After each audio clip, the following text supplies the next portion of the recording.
Welcome to the show. Welcome to the Selby is Godcast War Draft, where TJ and Zack will select players from the 2024 Guardians in an attempt to compile a roster of the most FanGraphs WAR. May the best host win. Oh, this is like WrestleMania, the Super Bowl, the Oscars, I don't know. All rolled into one. So much on the line here. I can't believe you got Winston Churchill to do our intro. How much did that run you? The whole budget that we had saved up over the past 3 years of doing this. Whew, this is a lot of fun. This is one of my favorite shows of the year. We've already had a number of people asking this morning, when's it going to be released? When's it going to come out? We're recording now, and you are now listening to it. Welcome. It's inside you now. It's inside your eardrums. It's TJ and Zack, the Godcast War Draft. And there's been so much preparation, so much build-up, weeks and weeks, just short of us having a Limp Bizkit-style face-to-face vignette to face off here. I feel like Cody Rhodes because you already kicked my ass once, but I'm coming back. I got to finish my story. I want to take you down. I want to take you down. So I'm ready. All right, so we got TJ's intro out of the way. Now, let's introduce the 3-time reigning War Draft champion.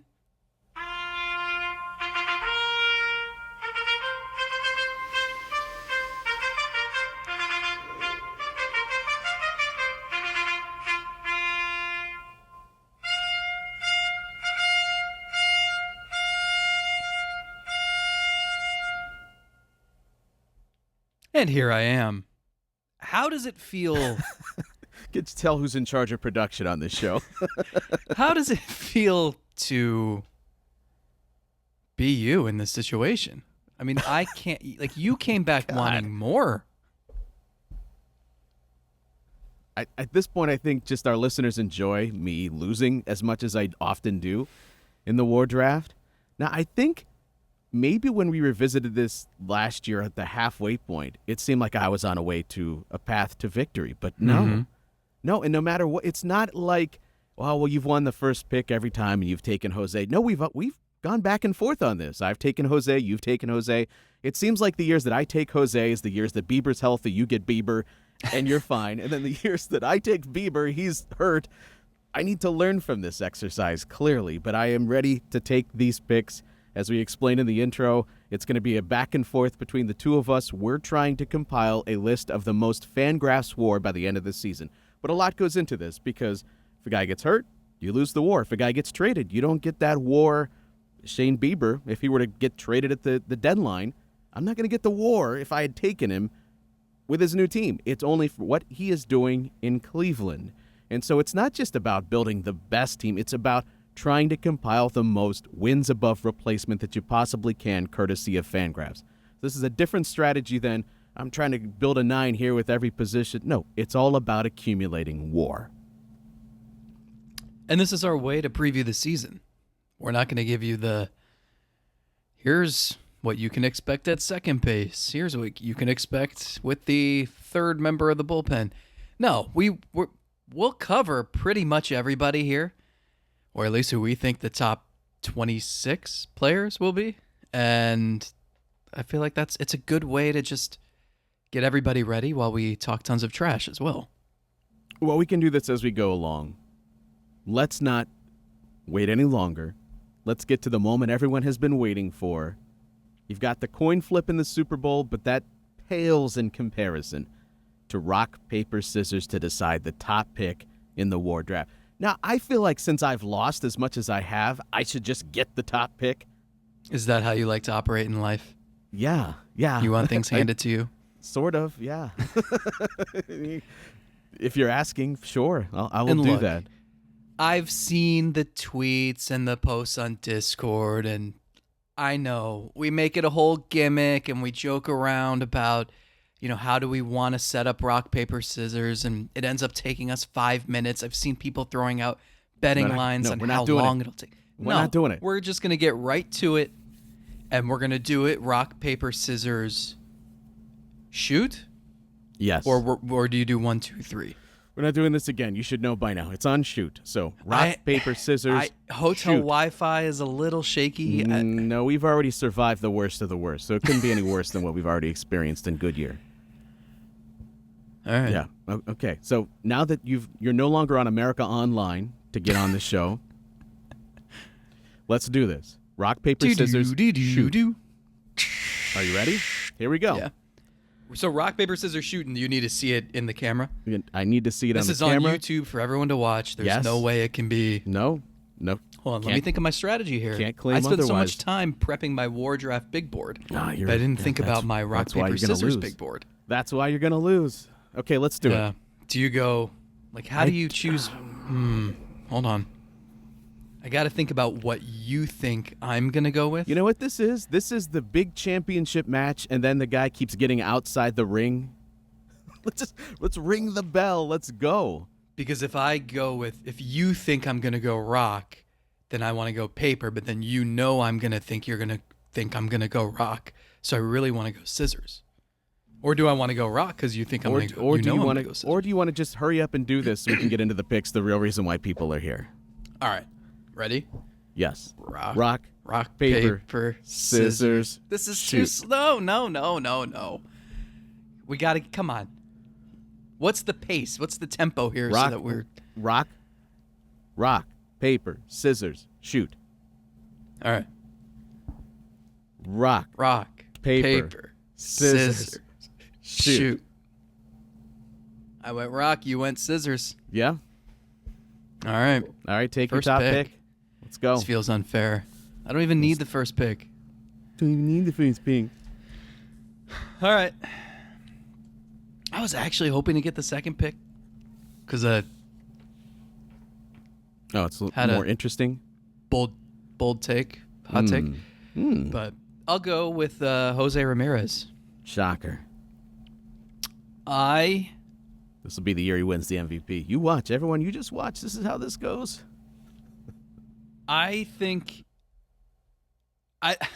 we talked about this recently, whether there's a better chance he could win a batting title or MVP, and I went with batting title in my bold prediction for the Athletic, and I'm actually going to change that answer because this dude, and I never want to put much into spring training, he hit in spring training like he might hit 40 home runs this year. Like just turning on stuff and the power. And you saw him get foul one off of his calf the other day. And then the very next pitch launches one out of the ballpark. I don't know. Everyone's trying to write him off already. I think he's in for a big year. Name names. Who was trying to write him off?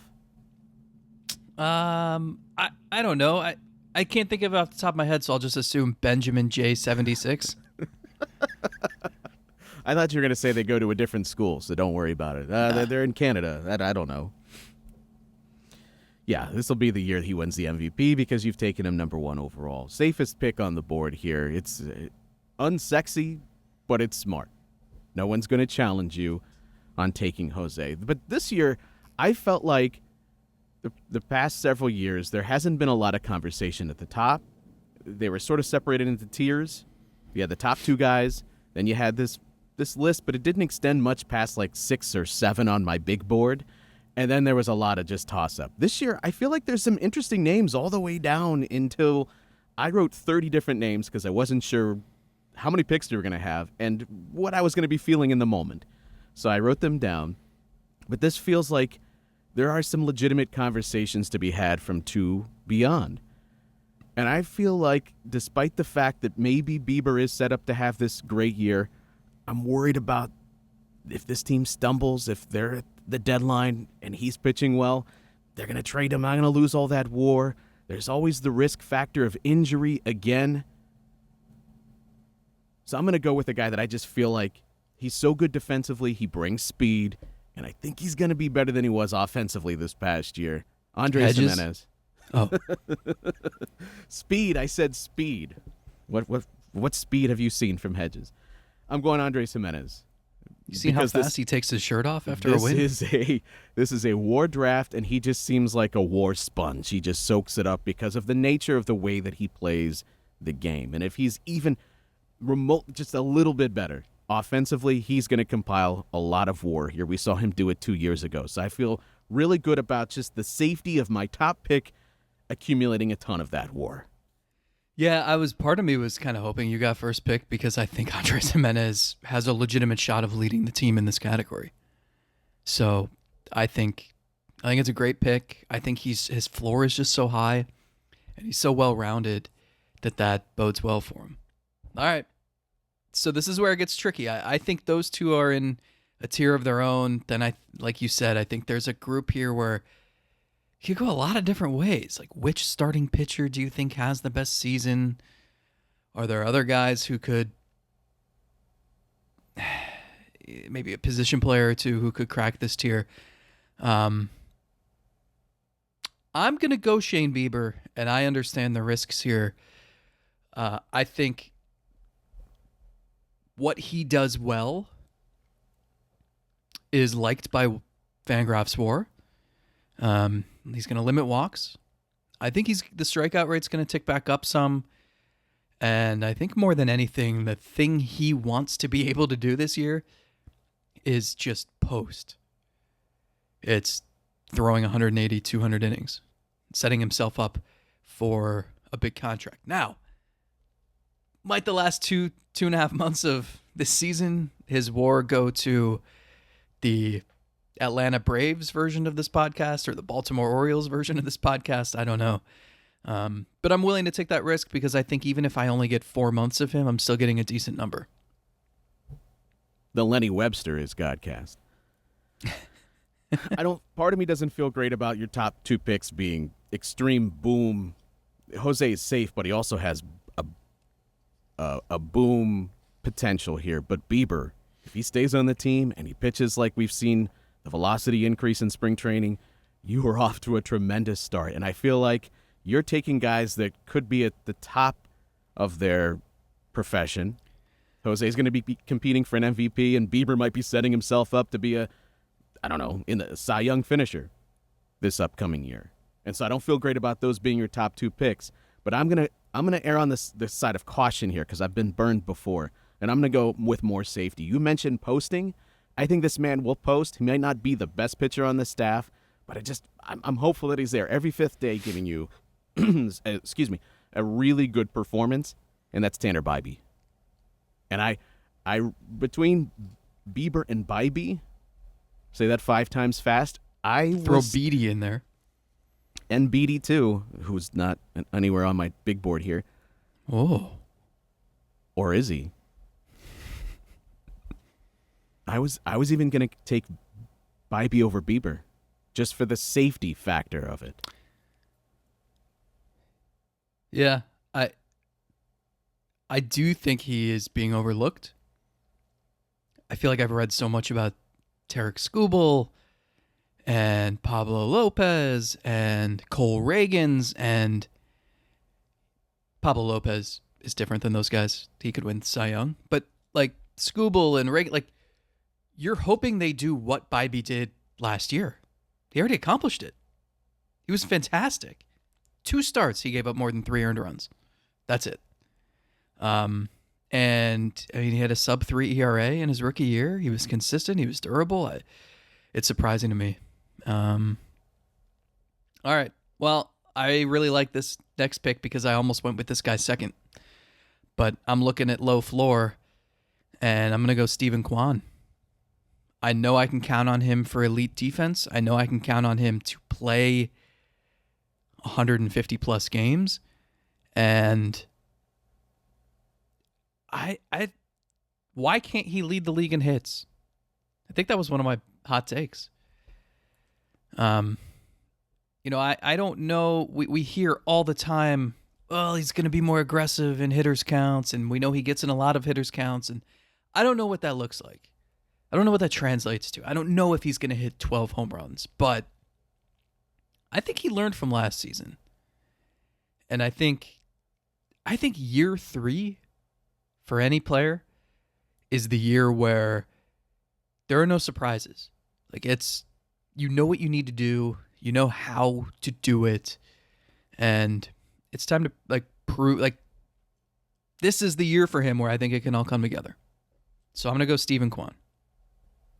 That's a good hedge of a bet here compared to taking your second pick of Bieber. Kwan feels like I sort of felt with Jimenez to a lesser degree, but just he's going to compile a lot of WAR, and it just raises the floor a little bit. So I understand that. I need to go the other way here. Now, I've taken two what I feel like are safe picks at my top two picks. I need a guy with a little bit of that boom potential I'm talking about. I'm going to take Tristan McKenzie. Motivated, of course. He wants to prove that he is that durable pitcher he was 2 years ago. He's the same front of the rotation sort of arm that he was a couple of years ago. Am I nervous about it? Sure.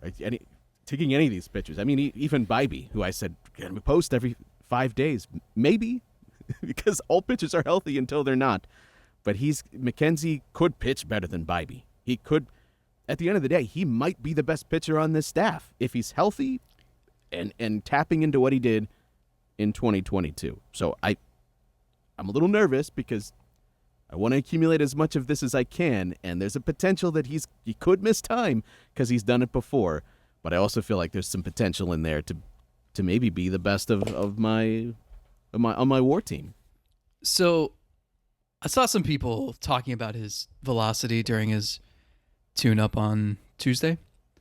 And it was something I was watching too. Like I was looking at the scoreboard and there were a lot of 90, 91s, 92s, which, I don't know, put him in an actual, like Seattle on Monday, a stadium with some fans in it and some stakes. And maybe that ticks up a bit. But also, he just started snapping all these curveballs late in his outing and no one could touch them. And they're a thing of beauty. And then I was like, I know that's always been his best pitch. And I went to Baseball Savant, and I don't think I realized just how lethal of a curveball he's got. Do you know that we'll ignore last year because he was injured, but do you know 2022, opponents hit 120 with a 203 slugging against it. 2021, opponents hit 114 with a 127 slugging percentage. 2020, opponents hit 077 with an 077 slugging percentage. Like every year, that pitch is devastating. And now he needs to be able to set it up with the fastball, use the slider as an in-between. But we forget. We get so caught up in the injury paranoia and then fastball velocity. And I'm guilty of it too. We forget what makes these guys really good sometimes. His curveball is just, it's got to be one of the best in the league. To me, it's, yes, the velocity, because that sets up the curveball to be more lethal. Every pitcher is going to be better if they're throwing harder. That's just the reality here. That said, it's also about the conviction in throwing it. And it's about finishing the pitch and your follow-through and having the confidence as you're letting it go that you're not like easing it up there. You said the key word with the curveball, snapping it off. And just having the confidence as you throw it. So the velocity, yes, but it's just the conviction in which you're throwing it. And that, in some ways, probably leads to the velocity, too. I'm willing to give him an early pass here on the velocity because he has to be able to trust his body. Mm-hmm. He has to feel like, I can let it go the way that I want. Maybe I'm not emptying the tank, but I'm still early in this process. I want to be sure that my arm is where it needs to be.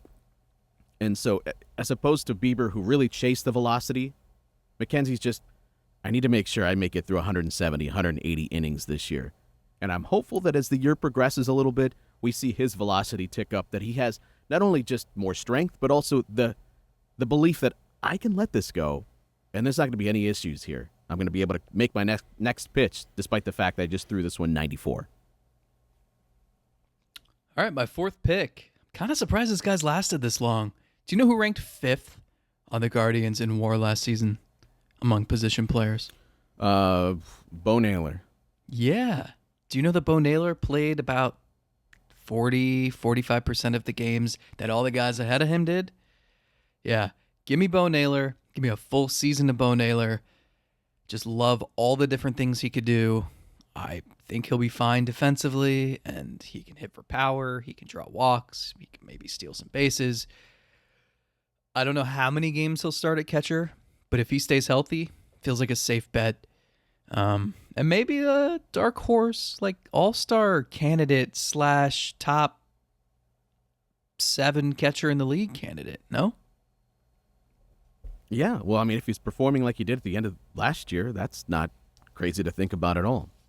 All right, that leads me to who I believe is probably the last of the next tier, the guys that could finish with a significantly higher WAR than, say, like Josh Naylor is a fine player, great hitter, but because of being a first base DH, your WAR is kind of capped unless you're just having a season of all seasons offensively. So this next man is the last guy, I think, before you get to the guys that finish somewhere between 2, 1.5, 1. It's going to be Gavin Williams. And I don't like having two guys that I'm significantly, maybe not significantly, but at least a little bit worried about making it through a full for season. Injured elbows?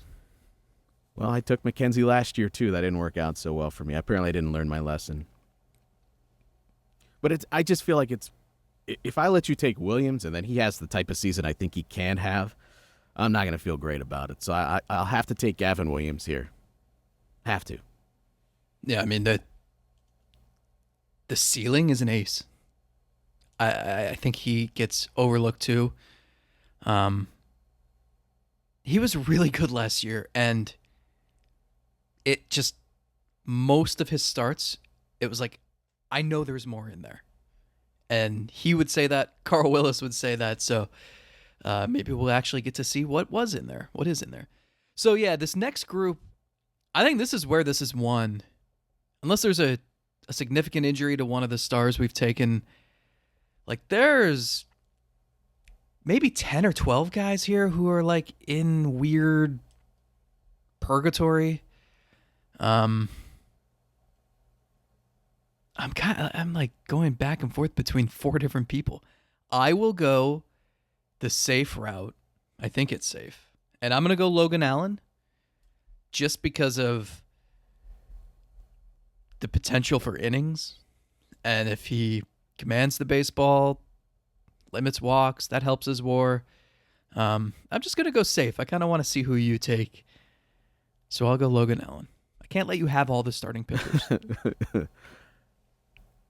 It's fascinating that as I make my big board, we rarely deviate too much as we're going through it. I feel like I could have just said, if you had the first pick, here would be your team, based on the fact that I would go every other pick on my board. We're so close. I had Logan Allen a little bit before, or a little bit after this man who I just mentioned, Josh Naylor. I know he's going to be there, and I know he's going to accumulate offensive stats. And yeah, this is a WAR exercise, but you hit in the middle of the lineup, even if you're a DH some, I feel like he's good enough to just give me that really good 1.5, maybe 2 wins. And I'll feel really good about that here compared to some other names that are a little bit further down that are a little bit more risky. So I'll take Josh Naylor, the guy that I know is going to be on the field and playing a lot. And provided he stays, he's healthy, he's going to be in there. So Josh Naylor. Continue to hit the lefties. I'm going to feel better about it. Yeah, I mean, he's had his 2 good seasons, but he's only played 120 games in them.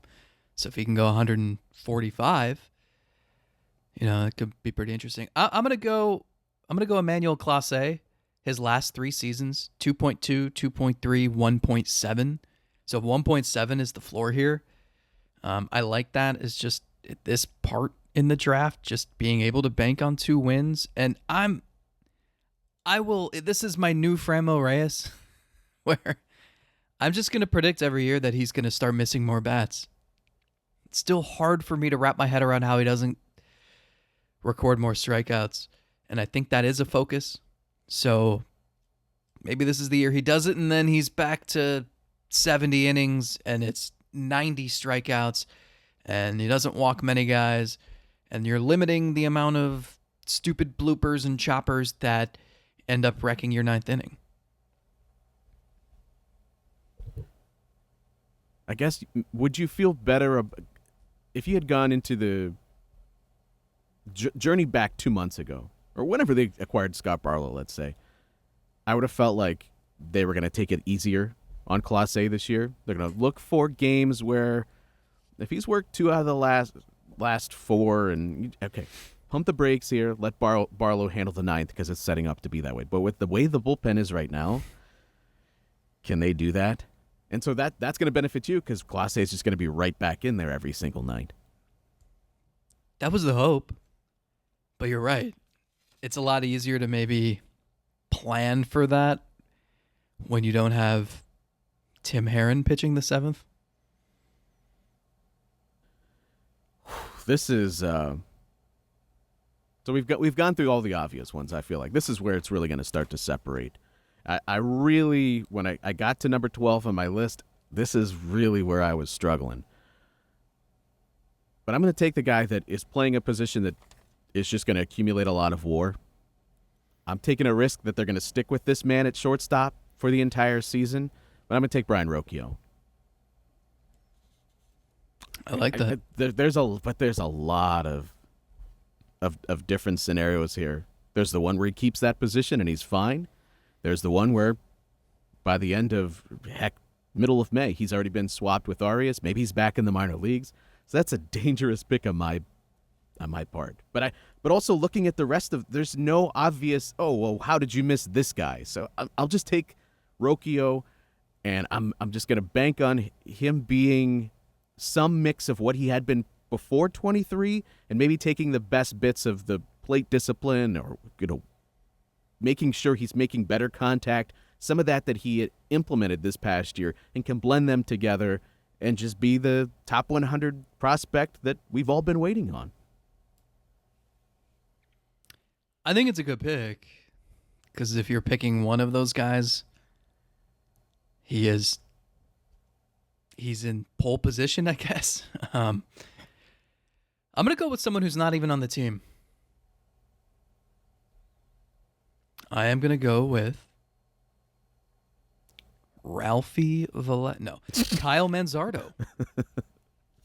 I understand he is a first baseman DH. Our lists are the same. But I'm banking on him getting called up reasonably early, drawing a ton of walks, having some pop, or as you crazy people call it, soda. And he seems like can't you pencil him in for 1.5 WAR? That's the dream. That's the hope. Yeah. Yeah, not too different than my outlook here because he was right after Rocchio for me. So if you weren't going to take him there, I definitely was going to. I really, if I struggled with Rocchio and Manzardo there, I really struggled now. I think they really like Will Brennan. I think they want to make sure they give him every opportunity to play as much as possible because even going back last year, he had already surpassed Oscar Gonzalez before the season even started as the guy that was starting on opening day against the righty. I think they really want to try to see what they've got here and are hopeful that maybe some of the changes to the swing and making more impact with the ball is going to be sticky. We'll see. I'm taking Brennan here. Taking Brennan. I don't know what this season is going to look like for him, and I haven't always been the biggest believer. And, man, he cannot go through another season where he's drawing walks at like a 2.7 clip or something stupid like that. I just don't think you can do that unless you're bringing a ton of power. I'm hopeful. So we'll see. Helps that he's good defensively. That gives you a little bit of a base there. I'm going to go with someone who I personally am not a huge believer in. I also think I fear that he might play more than he should. But because of that, also will have more opportunities to accumulate WAR. And so I'm going to go Ramon Laureano. I think he's going to play against every lefty. And I think he's going to play against some righties too. I do think he's going to DH a bit, which will hurt this pick. And he also could be a trade candidate if they don't need him midseason. But, if he's going to play 5 times a week, he's going to have a chance to accumulate WAR. That's what we're doing here. I hate how much we're on the same page here. And I get the same feeling that you've You've told us for weeks now that he's going to play a lot. Righty lefty initially. I'm not always happy about all the righty at bats he's going to get against right-handed pitching. I get it. You're facing a lefty in the opener. Sure, get him in there because he crushes the lefties. We'll see how that plays out. I really don't want to see the scenario where they're playing Laureano more over even a Brennan or a Florial, who I want to see some. I'm not saying it has to be a strict right-left platoon, but don't just play Laureano 6 days a week. I'm not going to be happy about that. All right, we're to the point in the draft. Remember, you get to like the third, fourth, fifth round. They've done some contest, and some fan is now going to announce a pick for every team. Well, we're to that point in our draft, and I'd like to welcome my son, who is now going to announce my next pick. With the next pick in the draft, my dad selects Tyler Freeman. Thank you. Wait. Thank you. What? It was Laureano or Freeman for me. What if I would have taken Freeman? I have more clips. Does that mean I acquire your son? I happen to have a few recordings. Maybe I'll use them all. Freeman here because they are telling us that they're not through their words, through their actions, that he could be their legitimate everyday center fielder. And there's no other side of the platoon that's an obvious, well, Florial's going to take these at-bats. No, because he swings right-handed, and he provides the balance that a manager would want with a team that has a lot of hitters that swing from the left side, if you're looking at Brennan and Florial. So Freeman fits in as this righty, and if they're playing him like it seems like they're going to at the outset, he's going to get a lot of opportunities, a lot of times, and I'm happy about that because we need to find out. This is a man that not too long ago everyone believed in his ability to hit. Not hit for power, but just hit and be a high-average guy. Was he going to be more than just a league average hitter? We didn't know that, but there was belief that what he's doing in the minor leagues is semi-projectable in the majors. Well, he hasn't gotten a long opportunity, and he's playing a new position now. Maybe the versatility helps his bat stay in the lineup a little bit more. I'm just going to go based on the way that they've acted about it. And kind of like I felt like with Will Brennan, I think they're just seeking opportunities to get Tyler Freeman in there. So we'll see. Bet on his talent. We'll see where that takes us. I'm still a believer. And it's not going to take a ton to be an upgrade over what they've had. So it's kind of amazing they won 76 games last year, honestly. The rookie pitchers helped, but they just got nothing out of so many spots. All right. For your next pick, let's recap where we're at here. Yeah. Tell everyone your team. Your team through thus 8 far. rounds. I've got Jose Ramirez, Shane Bieber, Stephen Kwan, Bo Naylor, Logan Allen, Manuel Clase, Kyle Manzardo, and Ramon Laureano. I hate how much I like your team. I have Jimenez, Bybee, McKenzie, Williams, Josh Naylor, Brian Rocchio, Brennan, and Freeman. This is where it gets tough. Oh, this is where it gets tough. Well, yeah, because now a lot of boom or bust candidates, and there's more bust potential than boom here. I'm going to go Estevan Florial. I'm making this pick with the complete understanding that there's probably a better than 50% chance that this winds up being 0 or negative. But if somehow he clicks and you see the traits that made him so successful in the minors translate to the majors, that's such a valuable player. That's what they were hoping for. This was a low-risk, high-reward trade with the understanding that the reward being high had a low probability, if that makes sense. And that's how I feel about this pick. I just look at who's left, and I think if the long shot happens, that ceiling is as high as anybody else. Probably smart to back up my Freeman pick with Florial because early on, those look like the two candidates to steal the most plate appearances in center field. If I ended up with both of them, I probably would have felt better. I'd like to get Florial later. So this is the first time we really deviated. I had him a little bit further down. I had him at 24th on my list. So that's interesting. Not that I hate the pick. It's just, but it's interesting. I mean, I have my big board, but I'm adjusting as I go because I feel so safe about a lot of my previous picks that Sure. I could afford that sort of risk. Sure.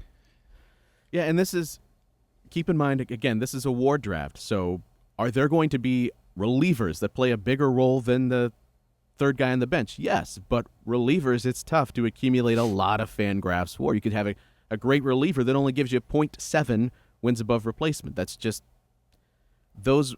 If you're looking at some sort of more win probability, then you could say a guy played a more pivotal role because he pitched in a more crucial game. But wins above replacement is context neutral. And that plays into my next pick. Despite the fact that there are probably some relievers that are going to play a more pivotal role, guys in the 7th and 8th inning, I think this guy with his versatility is going to help this team out in a number of different ways. And because he's hit lefties before, they're going to find opportunities for him to hit in those situations as well. So I'm going to take David Fry with my next pick. Catch some, first base some, DH some. Could he be the opening day DH coming up in the opener? Could be. I'm torn. I do like that pick. I do think he can be used in a very advantageous way.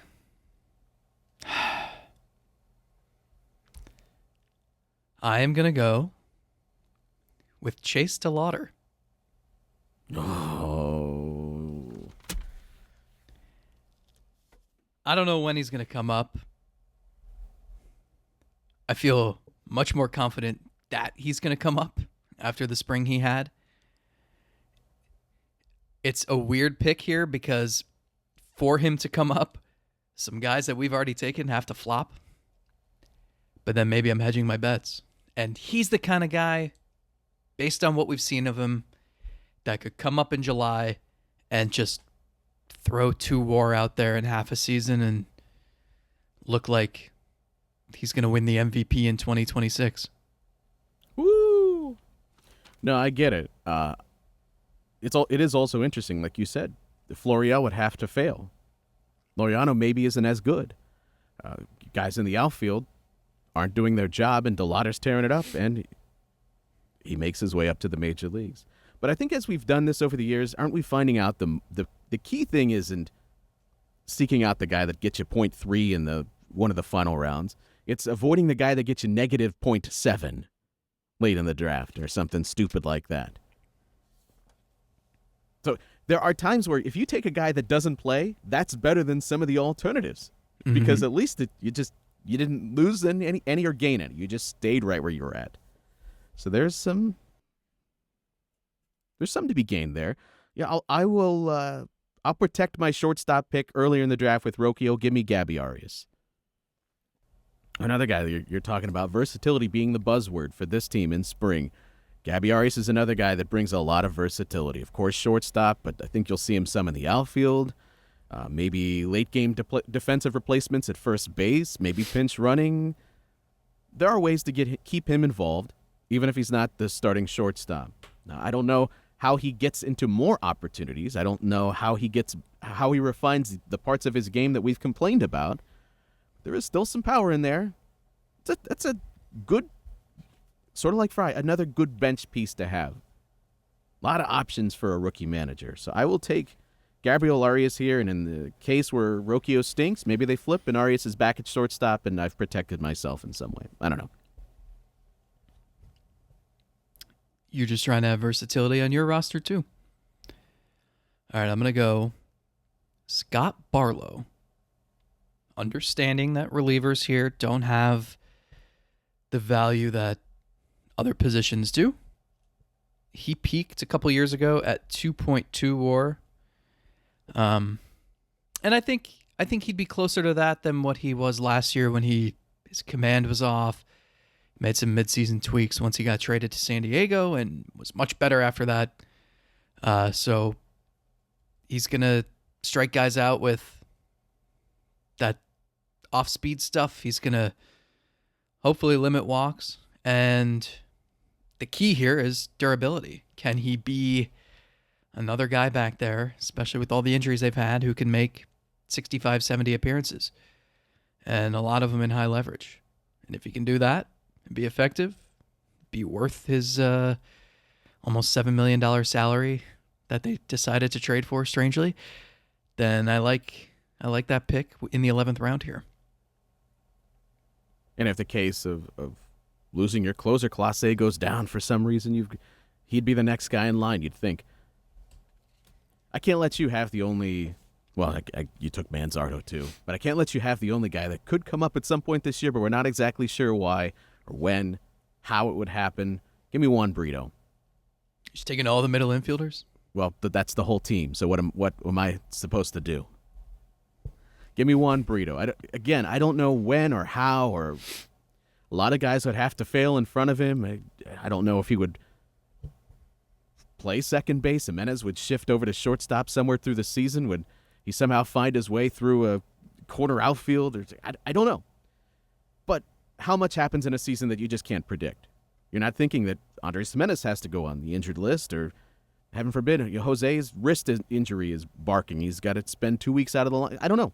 I don't know how it happened, but I can't wait to see him eventually get that call. And when he does it, I want him to be able to reap the benefits here. So I will take Juan Brito here. And hopefully he just gives me 0 and doesn't subtract anything. And at the end of the day, everybody gets what they want. I think he's going to be a good hitter. I like that pick. I'm going to play it safe here. I feel like I took my risks in the middle rounds, and I'm just hoping that Sam Hentges can recover from his finger injury. He's traveling with the team, so he'll throw his side sessions with the team. Hopefully won't be out too long. And he's been good for one plus WAR pretty much every year. And I also think it's been interesting. Like, he was so good in April and September the last 2 years. Remember last year, he was late getting back to the roster because of an injury. So I can he get to that April-September form before, or August-September form before August and September? Because I think he's given up like 1 or 2 earned runs in those 2 months, the last 2 years combined. His ERA is like 0.3 or something. You see the flashes of Andrew Miller. Can you do that for more than 2 months? If you can, then I'll be a 4-time champ. Yeah, I'm sad because I would have liked to taken him earlier, but because of the uncertainty of his health to whatever degree it is, it did push him down my board a little bit. If there had not been that finger issue towards the end of spring, I think he would have been closer to like 15 or 16 on my board. I would have definitely taken him over Barlow. I think you probably would have too. I don't know.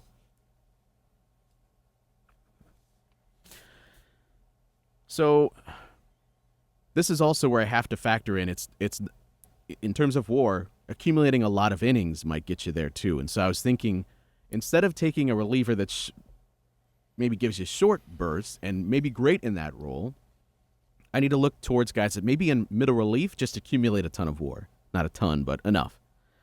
And maybe Hunter Gaddis will be that sort of guy this year. We saw Xavier Curry come up and just soak up a lot of innings, and they weren't always meaningful innings. They were meaningful in that maybe even in a blowout, they saved your bullpen from having to go to one of your normal guys. And maybe Gaddis does that. Maybe he's more. People are saying that he's going to be a 7th or 8th inning option for this team. I like the fact that he struck out a lot of guys in camp, so I feel good about that pick. I wanted to make sure I got Gaddis on here, just because I think a couple different things happen. Either he soaks up a lot of non-meaningful innings and I benefit that, or he finds his way into being more and they pitch him a lot and I'll somehow take the WAR that way. So we'll take Gaddis. All right. Is this the last round? I mean, I could keep going if you want to, but I think Don't we normally do 13? I think we did 13 in past years. Yeah. I mean, we could do a bonus one if you wanted to this year. All right, let's do this. Or just let me take my next 5 afterwards, and I'll add them to whatever. Let's do 13, and then let's each pick one more player who is not on the roster. Does that make sense? Why are there balloons? I already Celebrating already. Thank you. God, you're a jerk. Does that make sense? Like, it has to be someone. In fact, it has to be someone who has not made their major league debut.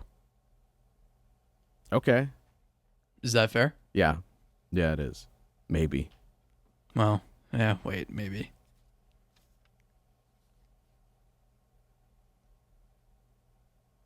I don't know. Just take your final pick here. We'll figure this out. But it depends, because my final pick was gonna be. Is it the man I have written down on my paper, number 25? I mean, I was gonna say Joey Cantillo. Okay. Then take Cantillo. You weren't. That's Shit. actually not who was on mine. All right. He is on my list, but that's not who was next.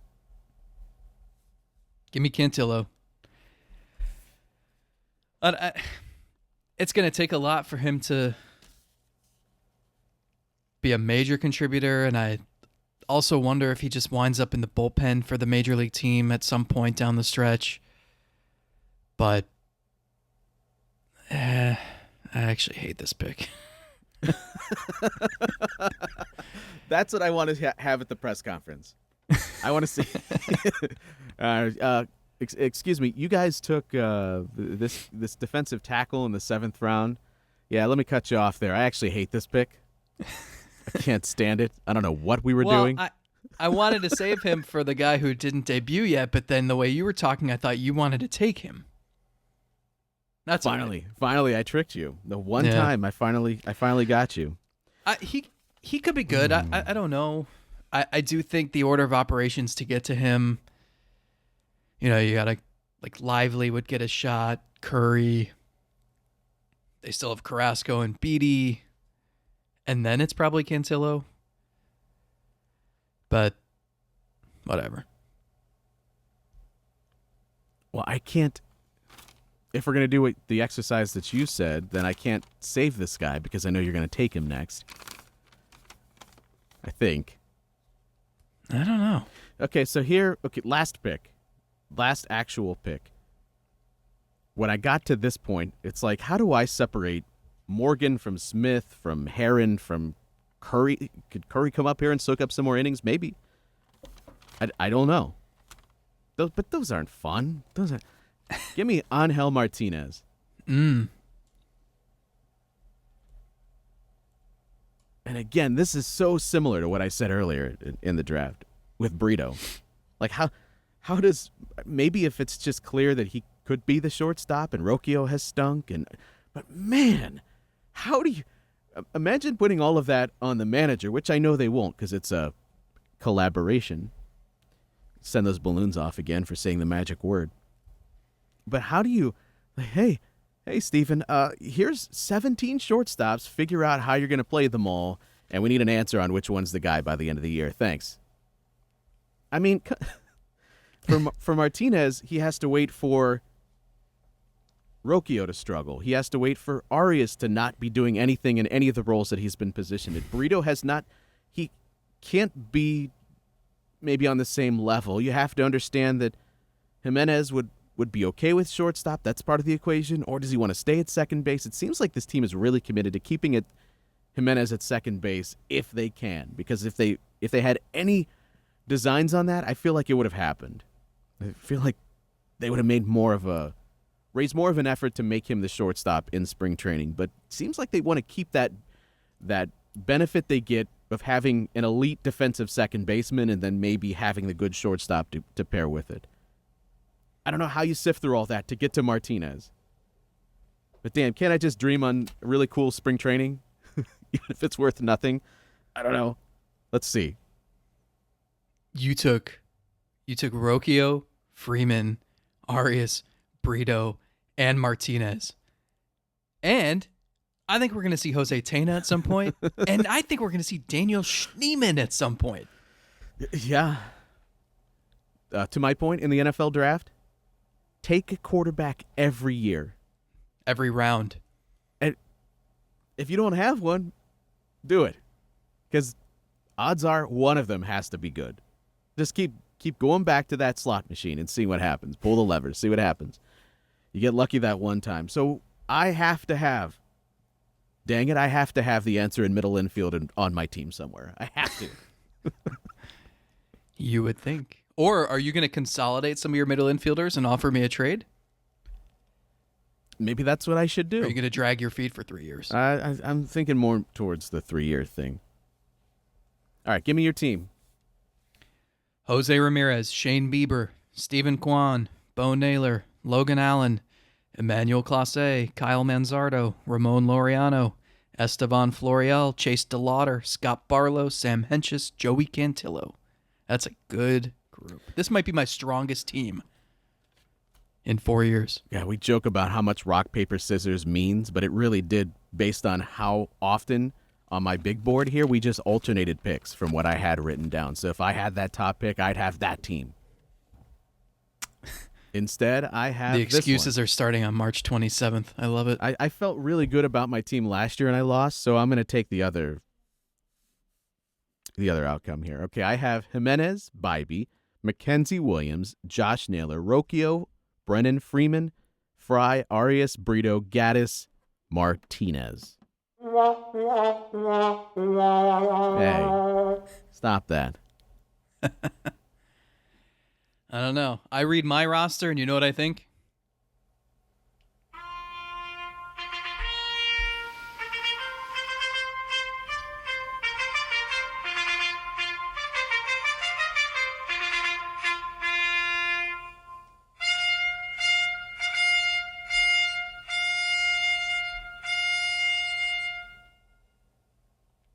I think it's good to be king. Gonna make me acknowledge you, Roman? How long do you think your title reign is gonna last? 12 years. I wish the eclipse would have happened prior to us recording this show, because that's gonna, what people are saying, it's gonna lift the veil. Maybe I would have had better ability to pick players after the eclipse as opposed to before it. Ay. That's always a fun way to preview the season. And Credit you to- didn't even put me on the spot and make me predict their record. Credit to us. We found a way to do it faster than an hour and a half it used to take us to go through this exercise. Well, we cut out 30 minutes of rock, paper, scissors. That's why. That's part of it. We probably actually didn't say anything meaningful about any player because we're just in a, hey, we got to get through this. Got to do it. Got to do it fast. Season's here, man. Crazy. Patreon.com/SelbyIsGodcast. Join the Discord. We got so much fun coming up this year. Promise. And then you can laugh at my picks later.